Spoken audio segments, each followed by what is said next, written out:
Hey guys, how's it going? TJ here with Dead History, and welcome back to another presidential series installment this week. And of course, I'm here with Henry. Hi. And today we're taking a look at who, Henry? Benjamin Harrison. That's right. What number is he? 23rd. That's right, the 23rd President of the United States, Benjamin Harrison. We got some cool things to tell you about Benjamin Harrison, but of course, Henry, give them the breakdown. What do they got to do first? Hit subscribe down below, leave all your comments and questions, give us some thumbs up, and give us a like. That's right. Perfect. Comments, questions, thumbs up, likes, all of it. Do it all. And of course, make sure you hit that little notification bell, because we're going to be releasing videos when, Henry? Every single week. Every single week. So you're going to get notified as long as you hit that bell. So now, sit back and relax. We're going to start to get into the 23rd President of the United States, the guy behind us, Benjamin Harrison. And this is... Dead History. Dead History.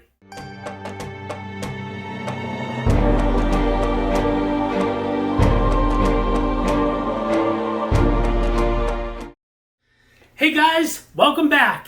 And of course, the guy behind us, who is it, Henry? Benjamin Harrison. That's right, Benjamin Harrison. Right, that guy right there, the 23rd President of the United States. The next in our presidential series installment. Some cool things about Benjamin Harrison, such as what I find to be the coolest thing about him is he was the grandson of President William Henry Harrison. And he was the great-grandson of Benjamin Harrison V, who was a Declaration of Independence signer. What? Yeah, so the Harrison family was steeped in historical and political history with Benjamin Harrison V, Declaration signer, William Henry Harrison, president, and then Benjamin Harrison, another president. Pretty cool stuff. Another thing about Benjamin Harrison is he was actually the very last president we've ever had that had a full beard. Look at the beard on that guy. He might have had the best one going. So, yes, he was the last one to actually have a full beard, believe it or not.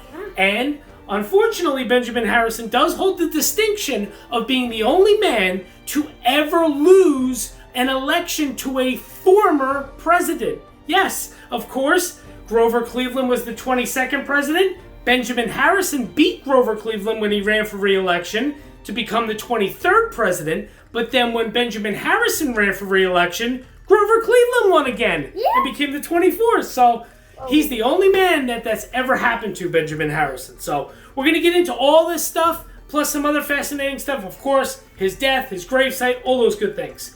You did the subscribes, did the likes, comments, questions, all that. Make sure you leave those questions. We love the questions, right? We love the comments. We love the questions. Keep them coming, please. Yeah. Thank you for all the support. Some of our biggest fans out there. We love you guys. Thank you. Laser World and Richard Tanner and Dominic and Gracie and all you guys. Thank you so much for everything you do. We really appreciate all you guys. Yeah. So, now sit back and relax. What do they got to do, Henry? Get the potato chips and soda. There you go. Get the potato chips and soda. Relax, sit back, and enjoy our next presidential series installment looking at the 23rd President of the United States, Benjamin Harrison.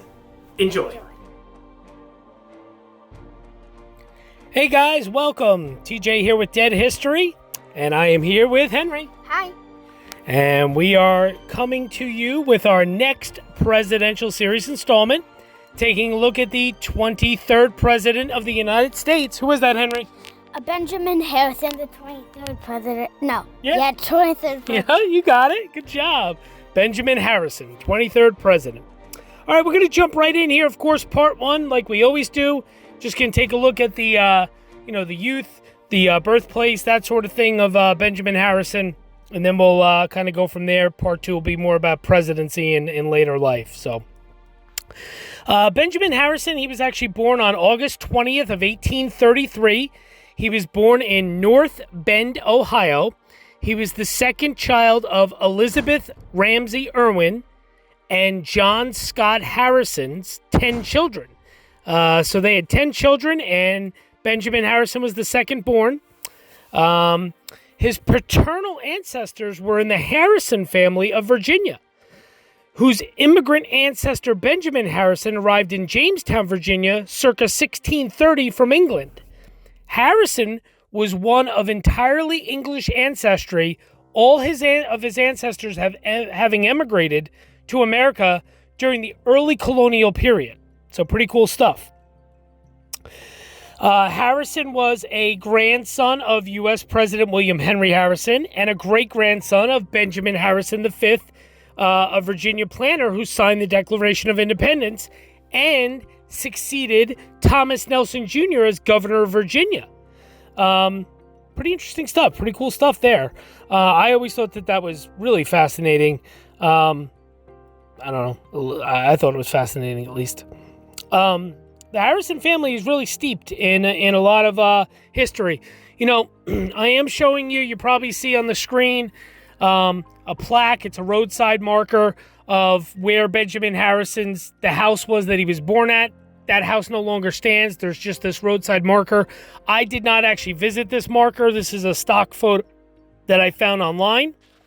But I was considering, right, I was telling Henry earlier, I was considering showing you guys, you know, the gravesite of Benjamin Harrison V, the Declaration signer, his great-grandfather, and, of course, William Henry. But we've already done William Henry and Benjamin Harrison V. We are going to do a Declaration of Independence signers series, just like we're doing our presidential series. So I think we'll wait on showing grave sites.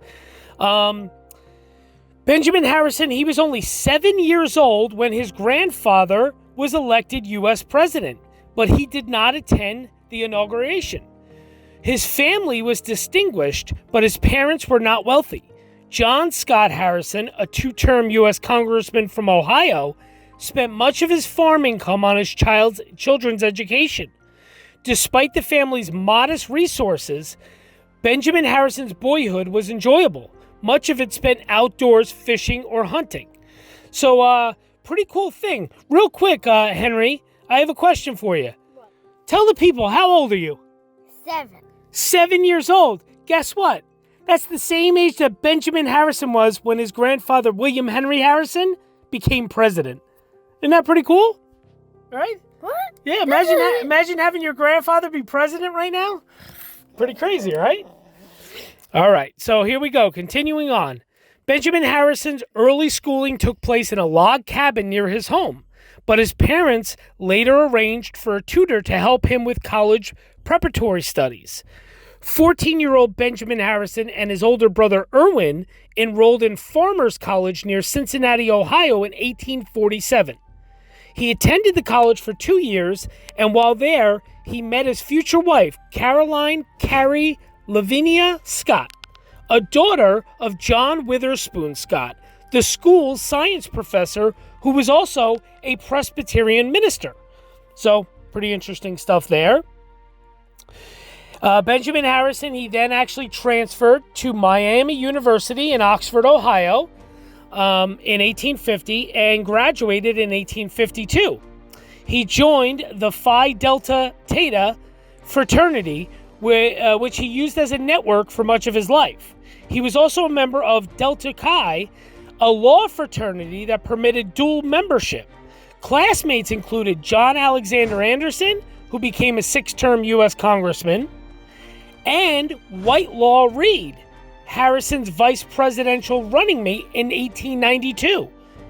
At Miami University, Benjamin Harrison was strongly influenced by history and political economy professor Robert Hamilton Bishop. He also joined a Presbyterian church at college, and like his mother, he became a lifelong Presbyterian. And if anybody remembers, on our Instagram account, our Dead History Instagram account, we did a special Instagram post back during the Super Bowl talking about the presidents who went to the same school as Super Bowl winning quarterbacks. And Benjamin Harrison at Miami University in Oxford, Ohio, that's the same college that Ben Roethlisberger, the Pittsburgh Steelers Super Bowl winning quarterback, he also attended there. So, pretty interesting little fact for any of you sports fans, football fans out there. So now let's discuss kind of his marriage and his early career. After his college graduation in 1852, Benjamin Harrison studied law with Judge Bellamy Storer of Cincinnati. But before he completed his studies, he returned to Oxford, Ohio to marry Caroline Scott on October 20th of 1853. Caroline's father, a Presbyterian minister, performed the ceremony. The Harrisons had 2 children, Russell Benjamin Harrison, who was born on August 12th of 1854, and Mary Mamie Scott Harrison, who was born on April 3rd of 1858. Benjamin Harrison and his wife returned to live at the Point, his father's farm in southwestern Ohio, while he finished his law studies. Benjamin Harrison was admitted to the Ohio bar in early 1854, the same year he sold property that he had inherited after the death of an aunt for $800, which is the equivalent, or it was the equivalent of $22,764 a couple years ago back in 2019. And he used the funds to move with Caroline to Indianapolis, Indiana. So they then moved to Indianapolis, Indiana. Harrison began practicing law in the office of John H. Ray in 1854, and he became a crier for the federal court in Indianapolis, for which he was paid $2.50 per day. He also served as commissioner for the U.S. Court of Claims. Harrison became a founding member and first president of both the University Club, a private gentleman's club in Indianapolis, and the Phi Delta Theta Alumni Club. Phi Delta Alumni Club.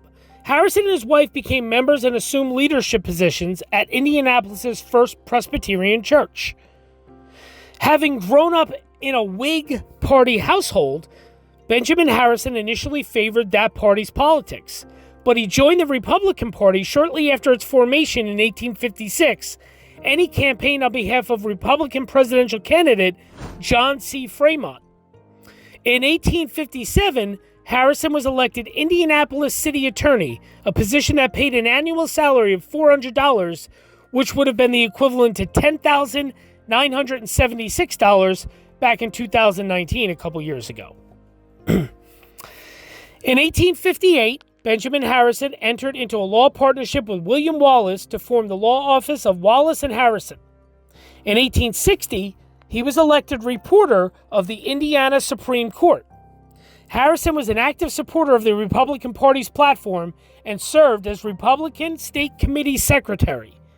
After Wallace, his law partner, was elected county clerk in 1860, Benjamin Harrison established a new firm with William Fishback and Harrison. The new partners worked together until Harrison entered the Union Army after the start of the American Civil War. So pretty interesting facts there so far about Benjamin Harrison, his early life. Actually, fun thing, did you know that Benjamin Harrison was the last Civil War general to ever serve as President of the United States? Did you know that, Henry? There you go, right? Yeah. I learn something every single day, even though that I know most things about presidents. Yeah, well, that's great. That's great that you learn something every single day. That's cool. So, yep, he was the last Civil War general to serve as president. He stood only 5 feet 6 inches tall, and he was actually called Little Ben by his Democratic opponents. So, Little Ben was kind of a nickname given to Benjamin Harrison. Wasn't a very tall man. Though his father had warned Benjamin Harrison of the pressures of a life in politics, his wife encouraged his political ambitions. The young Benjamin Harrison became active in state politics in Indiana, as I said, joining the fledgling Republican Party, which had been built on the opposition to slavery and its extension into the Western territories. He supported the first Republican presidential candidate, as I said earlier, John C. Fremont, in 1856, and he supported Abraham Lincoln in 1860. And when the Civil War broke out in 1861, Benjamin Harrison joined the Union Army as a lieutenant in the 70th Indiana Volunteer Infantry Regiment. And he would attain the rank of Brevet Brigadier General by 1865. Back in Indiana, after war's end, Harrison resumed his law practice and political activity, campaigning unsuccessfully for the Republican gubernatorial nomination in 1872. 4 years later, however, he won the nomination but lost a close race in the general election. So, pretty cool stuff. You know, his early life, his schooling, his law, and now that brings us all the way up to the Civil War. The Civil War. Harrison was a colonel in the Union Army. In 1862, President Abraham Lincoln issued a call for more recruits for the Union Army. Benjamin Harrison wanted to enlist, but he was worried about how to support his young family. While visiting Governor Oliver Morton, Benjamin Harrison found him distressed over the shortage of men answering the latest call. Harrison told the governor, "If I can be of any services, I will go." Morton asked Harrison if he could help recruit a regiment, although he would not ask him to serve. Harrison recruited throughout northern Indiana to raise a regiment. Morton offered him the command, but Harrison declined, as he had no military experience. He was initially commissioned as a captain and a company commander on July 22nd of 1862. Morton commissioned Harrison as a colonel on August 7th of 1862, and the newly formed 70th Indiana was mustered into federal service on August 12th of 1862. Once mustered, the regiment left Indiana to join the Union Army at Louisville, Kentucky. For much of its first 2 years, the 70th Indiana performed reconnaissance duty and guarded railroads in Kentucky and Tennessee. In 1864, Harrison and his regiment joined William T. Sherman's Atlanta campaign and moved to the front lines. On January 2nd of 1864, Harrison was promoted to command the 1st Brigade of the 1st Division of the XX Corps. He commanded the brigade at the battles of Resaca, Cassville, New Hope Church, Lost Mountain, Kennesaw Mountain, Marietta, Peachtree Creek, and Atlanta. When Sherman's main force began its march to the sea, Harrison's brigade was transferred to the District of Etowah, and participated in the Battle of Nashville. On January 23rd of 1865, Abraham Lincoln nominated Benjamin Harrison to the grade of Brevet Brigadier General of Volunteers to rank from that date, and the Senate confirmed the nomination on February 14th of 1865. He rode in the Grand Review in Washington, D.C. before mustering out on June 8th of 1865. So pretty cool stuff. He was in the Civil War. He was a colonel. He was in the Union Army. Pretty interesting, right? I mean, I never knew that before, right, Henry? Yeah. About Benjamin Harrison being in the Civil War. Pretty cool. And the last to do so as president. So pretty cool. His Indiana roots. Benjamin Harrison was the first and only president that had Indiana roots. He did live there, with his wife. He was involved in a lot of politics in Indiana. And he's the only president ever, really, to have roots and be from and live in Indiana. So we're going to get into that right now, about his Indiana politics. While serving in the Union Army in October of 1864, Benjamin Harrison was once again elected reporter of the Indiana Supreme Court, although he did not seek the position, and served as the court's reporter for 4 more years. One of his first jobs there was a crier, I said that earlier, for the federal courthouse. He was responsible for walking the streets of Indianapolis and announcing decisions passed by the judges. The position was not a politically powerful one, but it provided Harrison with a steady income for his work, preparing and publishing court opinions, which he sold to the legal profession. Benjamin Harrison also resumed his law practice in Indianapolis. He became a skilled orator and known as one of the state's leading lawyers.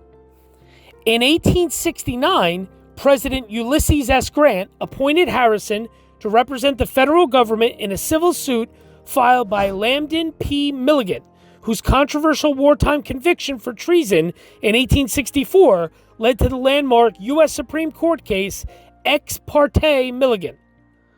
The civil case was referred to the U.S. Circuit Court for Indiana at Indianapolis, where it evolved into Milligan versus Hovey. Although the jury found in Milligan's favor and he had sought hundreds of thousands of dollars in damages, state and federal statutes limited the amount the federal government had to award to Milligan to $5 plus court costs. So it went from hundreds of thousands to $5 plus the court costs. Pretty interesting. With his increasing reputation, in 1876, a scandal forced the original Republican nominee, Godlove Stein Orth, to drop out of the gubernatorial race. Here, let me see here real quick. I actually skipped over a part that because I thought I didn't read that right. I apologize. With his increasing reputation, local Republicans urged Harrison to run for Congress. He initially confided his political activities to speaking on behalf of other Republican candidates, a task for which he received high praise from his colleagues. In 1872, Harrison campaigned for the Republican nomination for governor of Indiana. Former Governor Oliver Morton favored his opponent, Thomas M. Brown, and Harrison lost his bid for statewide office. He returned to his law practice and, despite the panic of 1873, was financially successful enough to build a brand new home in Indianapolis in 1874. He continued to make speeches on behalf of Republican candidates and policies.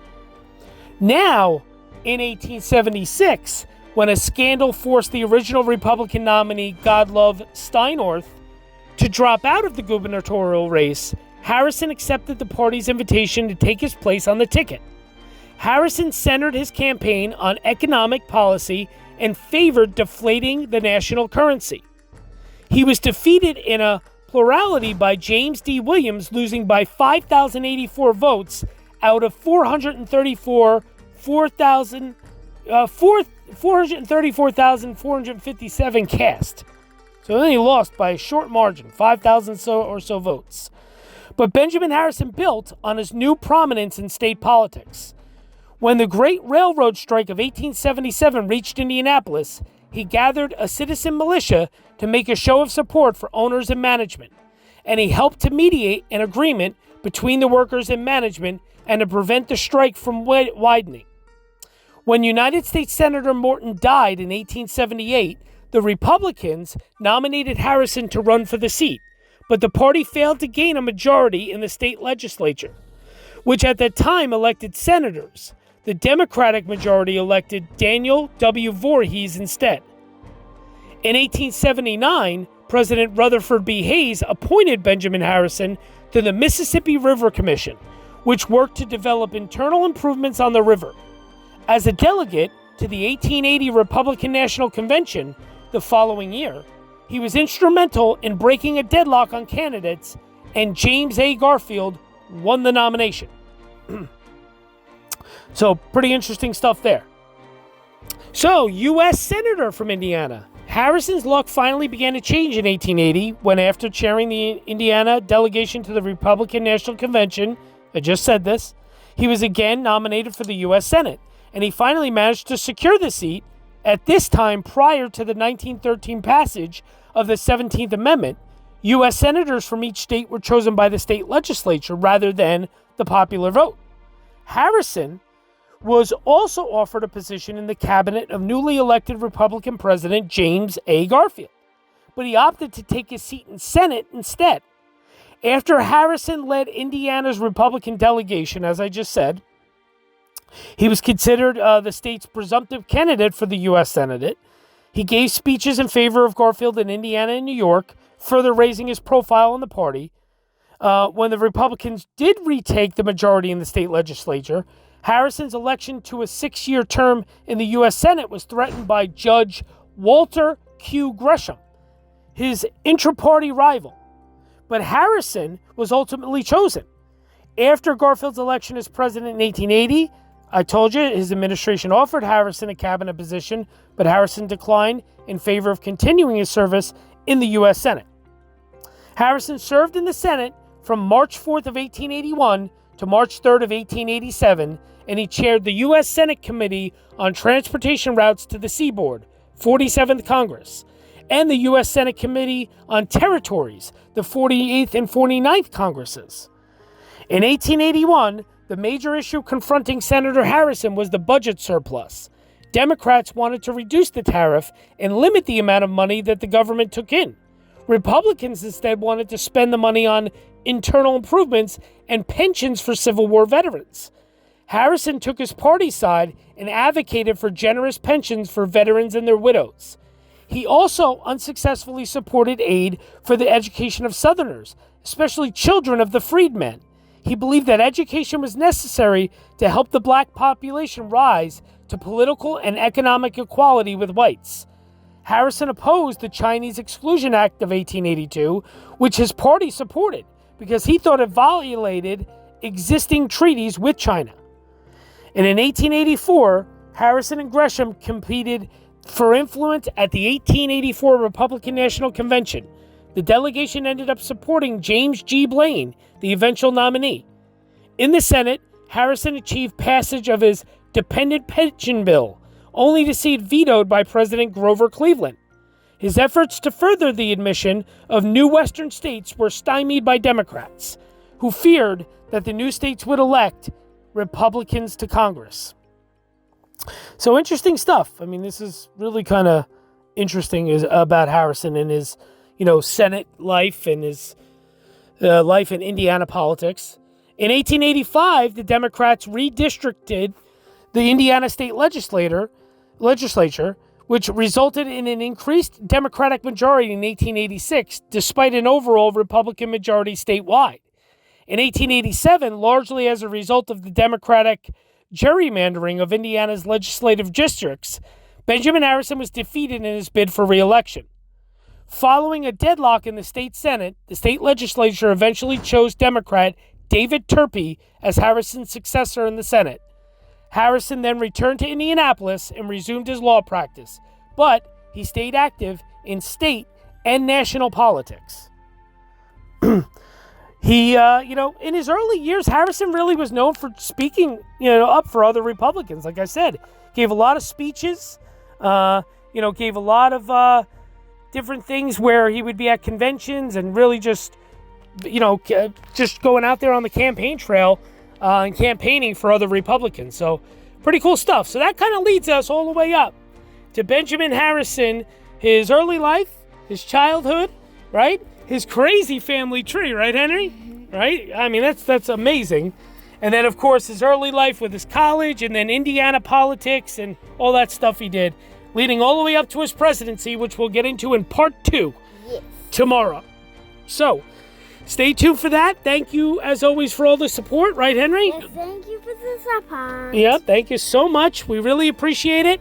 And, keep everything coming. Keep the comments, questions, all of it. And we will see you tomorrow for part 2. Thanks, guys. Bye-bye. Bye.